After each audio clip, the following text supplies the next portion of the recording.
Hello everyone, I'm Mark. Welcome back to our channel. In a previous video I spoke about a project that was coming up that I purchased and it finally arrived. So today's video is going to be showing you that project and kind of showing you some things I need to do about it. So let me go ahead and show you what the project is here.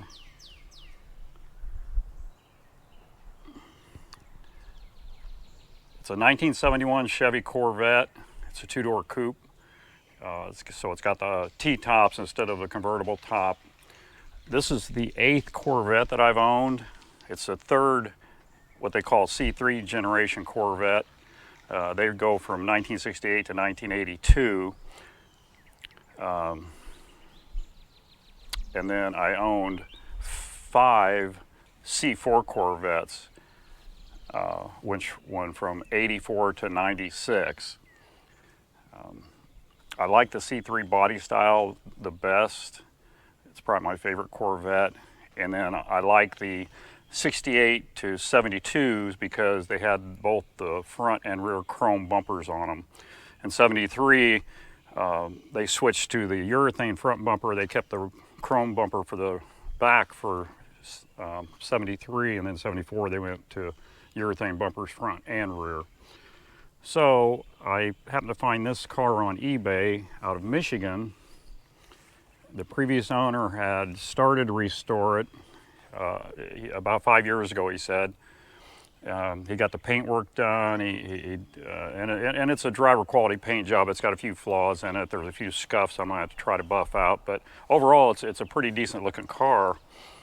And then he did some things in the interior. He didn't finish the interior. And I'll show you under the hood here in a second.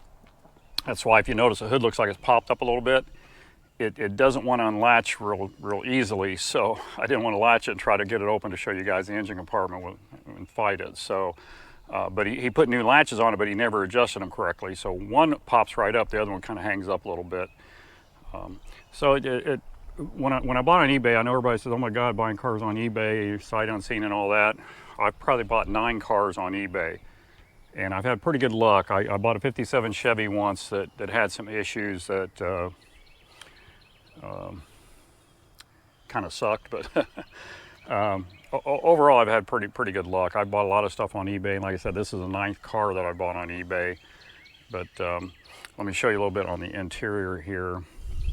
I just got the car Thursday, delivered from Michigan, and yesterday a friend of mine does tent work, so he tinted the driver and passenger door window, and then also the removable back glass in the back of the car.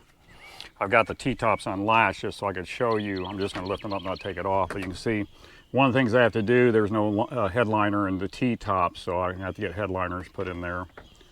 And there's a lot of little things like, you know, a door handle missing down here. Each side of the front of the console, those little panels are missing. It doesn't have sun visors. There's some trim pieces up above here. Again, I don't know how good this is going to show up. You can see on each side of the T-bar, those panels are missing, and on the back on each side. Overall, the interior is not in bad shape. The door panels look really nice. I don't know if those are reproduction. I really haven't looked at it close enough yet to see. The dash looks really good. It's got one little crack right there through the speaker hole. And they make covers for those you can glue on. I did it on the last 77 Corvette I had, and it looked really nice and matched up pretty good. I don't know if I'll do that or not because it's not that bad right now. I might wait a while. But the biggest thing on the interior this guy didn't do is, I don't think any of the gauges are hooked up. The tach doesn't work, the speedometer doesn't work, and the only gauge I can tell was working is the voltmeter gauge, the battery gauge. And I don't know why he did that. I just think he kind of threw the car back together once he got it painted so he could drive it. And he didn't really care about the gauges or anything. So I'm gonna have to go through them, which I'm gonna take the whole interior out of the car because I bought this special insulation. It's rated like R17, I think.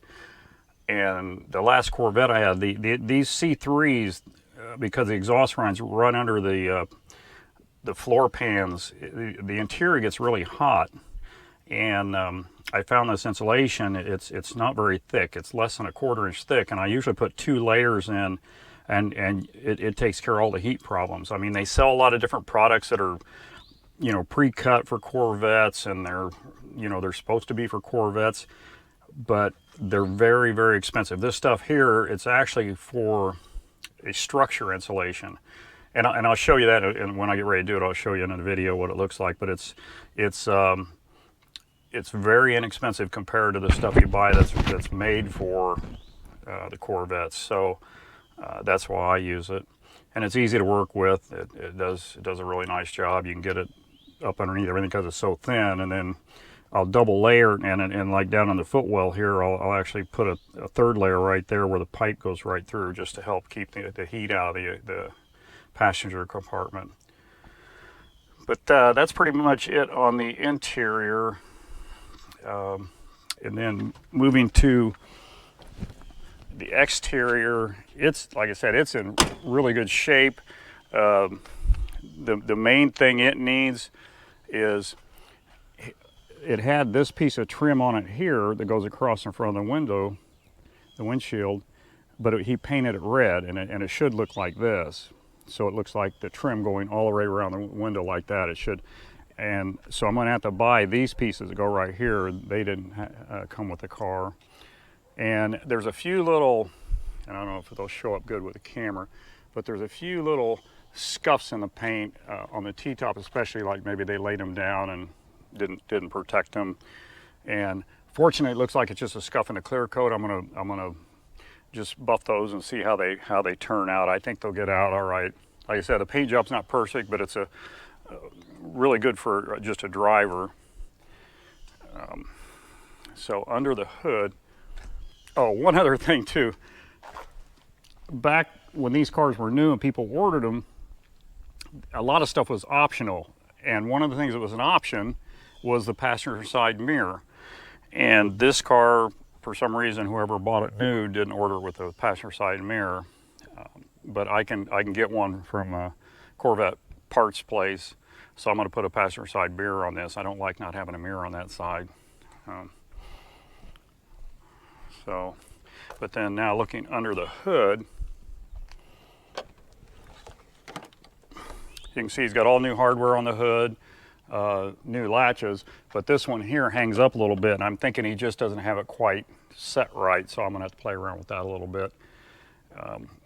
It's not a numbers matching vehicle, so it's not the original engine that's in the car right now. It is a 350 small block Chevy, and I'm all about keeping stuff stock looking.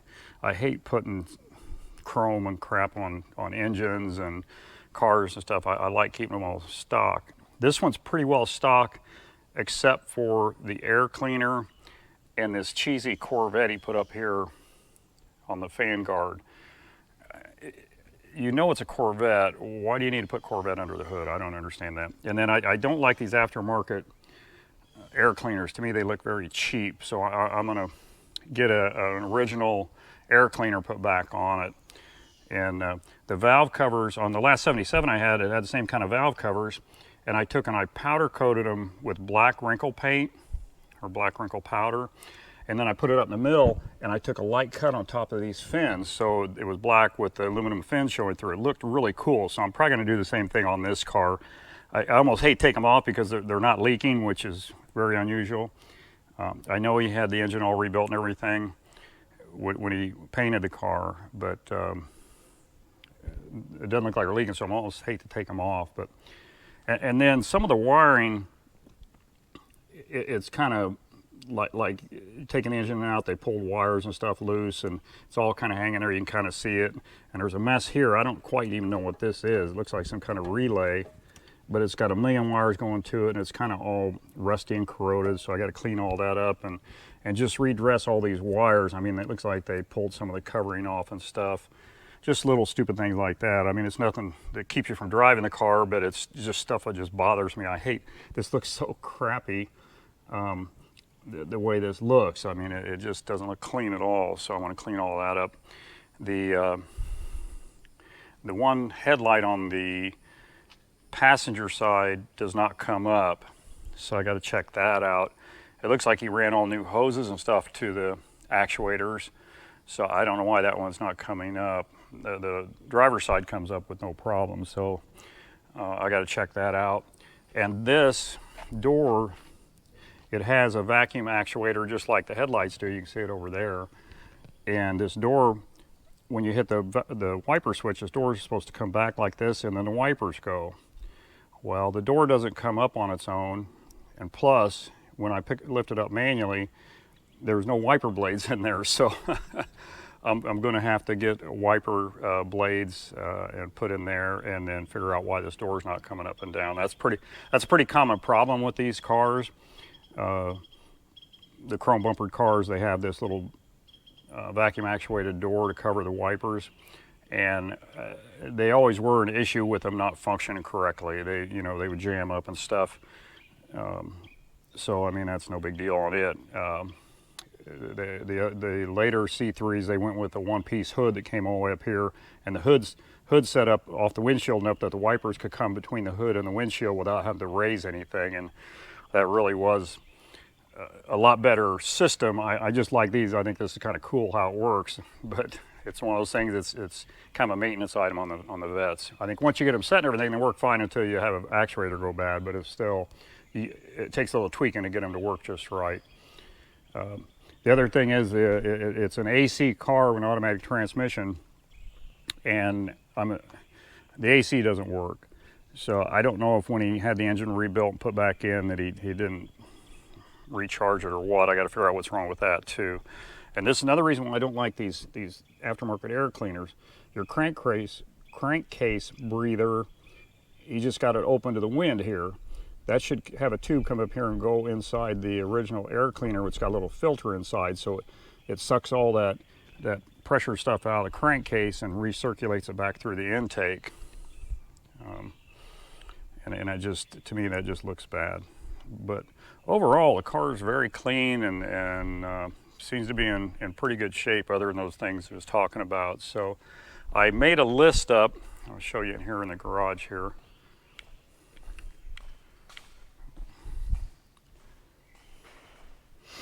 I made a list up of some of the things I need to do so I don't forget anything when I get ready to order parts.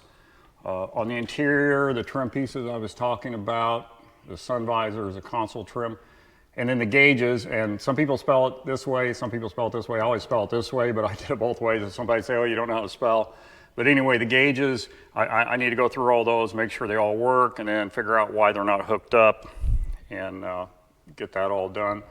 The T-top headliners, those pieces install very easily. They got tabs mounted to the T-top and then to the headliner. It's almost like a Velcro type of fastener, and then two little metal clips on them, and that's all that holds them on. It's pretty easy to install. The car didn't come with T-top bags, and like I said, this is the 8th Corvette I've owned. 4 of them were convertibles, 4 of them were either T-top or target top, depending on if it's a C3 or C4. And I always had, with the C3s, I always had T-top bags with them. But I never really used them because this is the first car I've had that had the painted T-tops. All my other cars had either the glass T-tops or the glass target tops. So they're a little more durable and tougher. So I would just lay them in the back next to each other when I'd take them off and not put them in a bag, where these with paint, if you bump them or anything, they're going to chip. So you want to always put those in a bag when you're not having them mounted on the car. So I got to get some T-top bags for that. And then the emergency brake doesn't work. You pull it all the way up, it comes all the way up, and you can tell it's not doing anything. So that's another thing I have to check out. On the exterior, wheels and tires look really good, but they do have, especially on the driver's side rear, it's got just a little bit of road rash on the edge where maybe they curbed it. So I want to try to polish that down and buff them out. They're stainless steel rings, so I should be able to do that. It's not like they're chrome. I have to worry about damaging the chrome.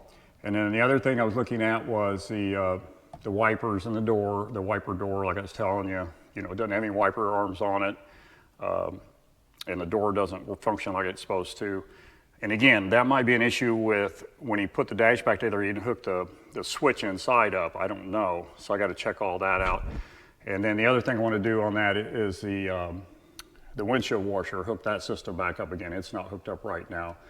On the windows, on the doors, right on the B pillar, there's a vertical rubber strip that goes in there.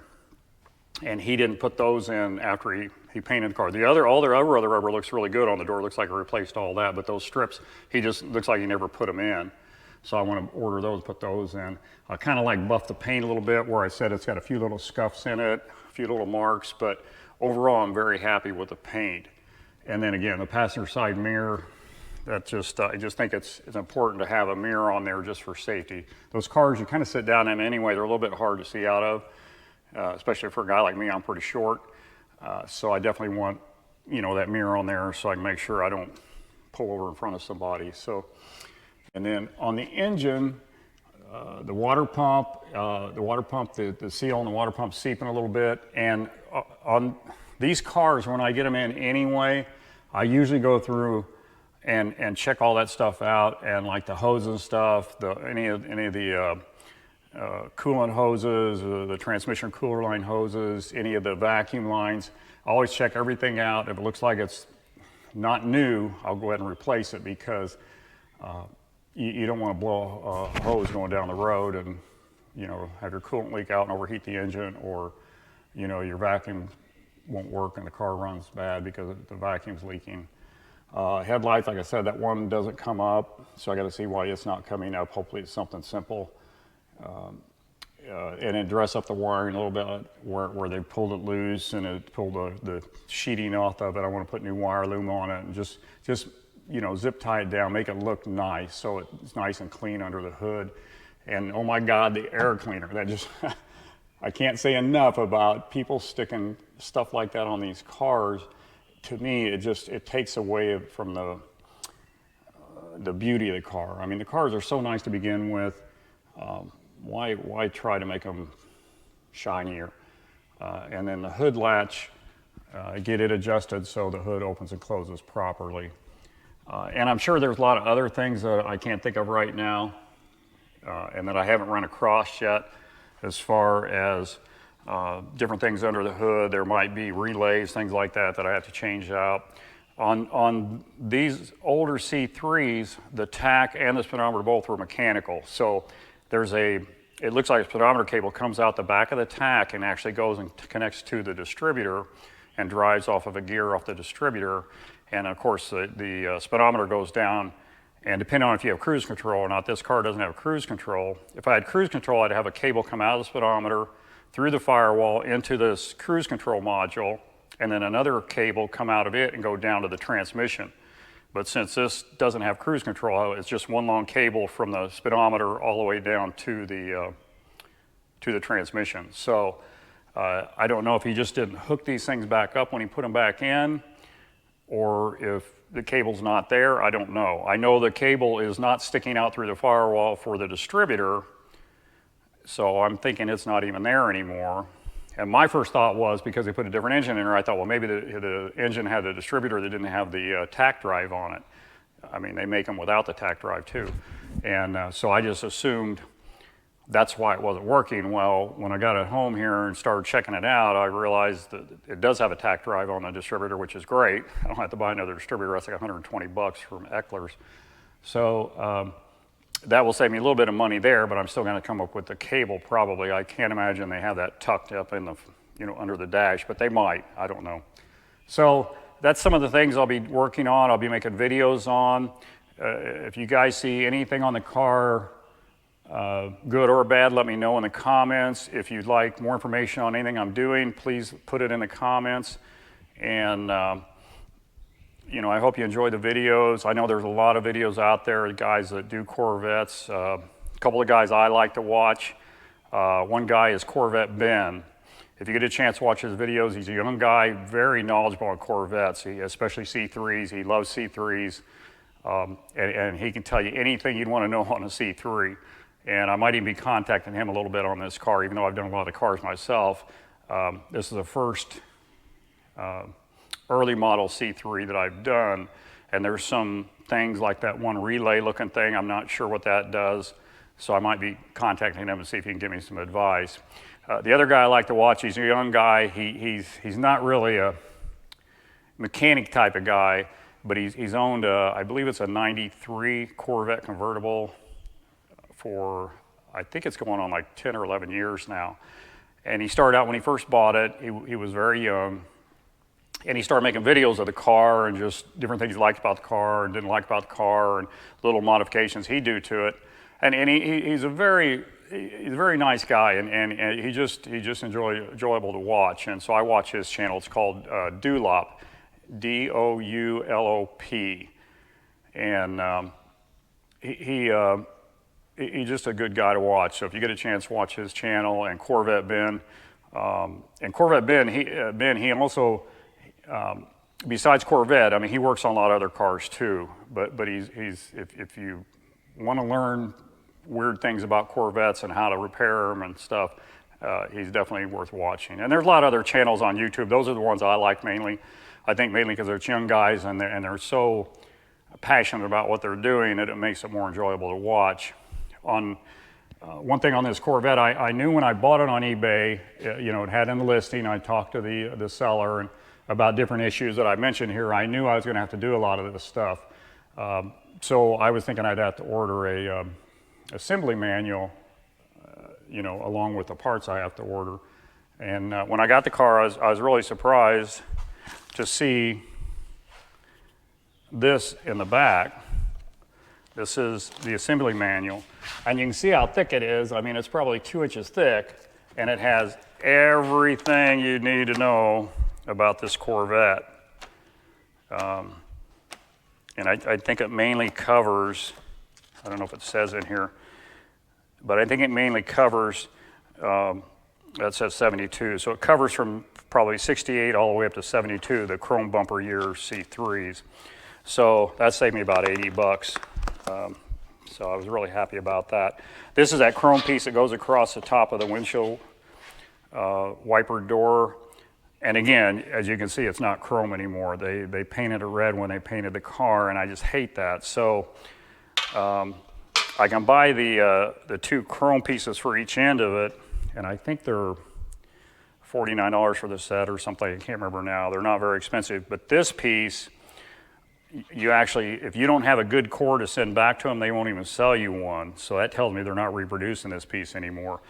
My piece is in really good shape. It's just painted. So what I might do is strip the paint off of it and see if I can buff it to a shine. If I can, I want to use this over again, mainly because it's original to the car, and I've already got it, and I don't owe anything on it. You know, it came with the car. Where if I had to trade this in, I don't know what it's going to cost for a replacement. Plus, I got to give them this one. So I'm sure it's not going to be cheap because of that. If it was a reproduction part, it'd probably only be, you know, 80 or 90 bucks, but maybe 100 bucks. But since it's not, it doesn't look like it's available as a reproduction, it's probably going to be very pricey. Now I did find a place, it's in Dade City, Florida, and it's a salvage yard for Corvettes. They have over 350 Corvettes on their property, mainly C3s and C4s. That's kind of their specialty. And so I'm going to contact them and see a lot of these parts if I go down there, because some of the weird parts I might need for those wipers and stuff, it might be easier to take it off a donor car rather than try to order parts, and then I order parts, get them in here, and I think, oh crap, now I need this or I need that, and you know, keep ordering and waste a lot of time and money. So I'll let you know how that goes. Matter of fact, when I go down there, I might, if they allow me to shoot a video of their place. So we'll see how that goes. But anyway, I appreciate you watching the video, and I'm really looking forward to making some videos on this car. And like I said, if you have any suggestions or comments, please leave them in the comments below. And if you like our videos, hit the subscribe and like and share them with a friend. And have a great day.